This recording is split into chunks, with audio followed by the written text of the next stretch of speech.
Avoid the use of poisonous drugs.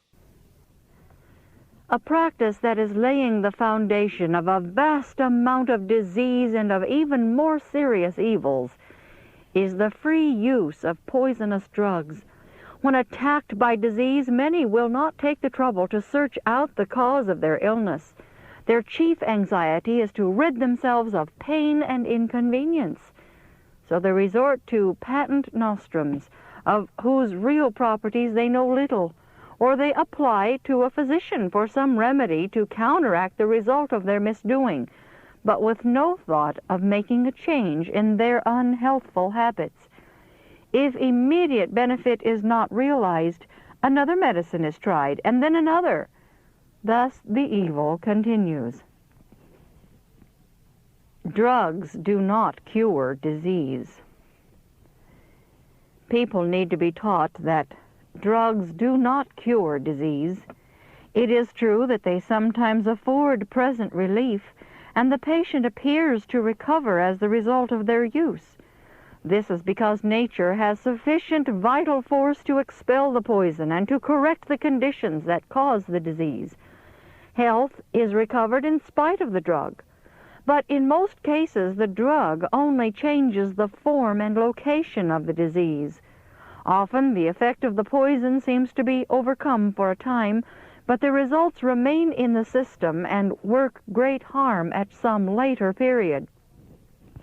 By the use of poisonous drugs, many bring upon themselves lifelong illness, and many lives are lost that might be saved by the use of natural methods of healing. The poisons contained in many so-called remedies create habits and appetites that mean ruin to both soul and body. Many of the popular nostrums called patent medicines, and even some of the drugs dispensed by physicians, act a part in laying the foundation of the liquor habit, the opium habit, the morphine habit, that are so terrible a curse to society. Restorative power in nature. The only hope of better things is in the education of the people in right principles. Let physicians teach the people that restorative power is not in drugs, but in nature. Disease is an effort of nature to free the system from conditions that result from a violation of the laws of health. In case of sickness, the cause should be ascertained. Unhealthful conditions should be changed, wrong habits corrected. Then nature is to be assisted in her effort to expel impurities and to re-establish right conditions in the system. Natural remedies. Pure air, sunlight, abstemiousness, rest, exercise, proper diet, the use of water, trust in divine power. These are the true remedies.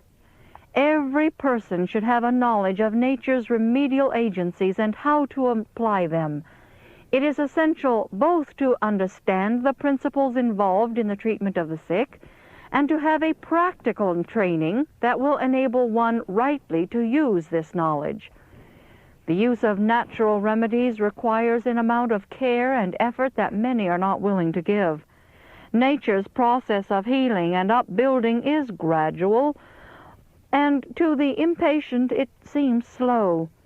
The surrender of hurtful indulgences requires sacrifice, but in the end it will be found that nature, untrammeled, does her work wisely and well.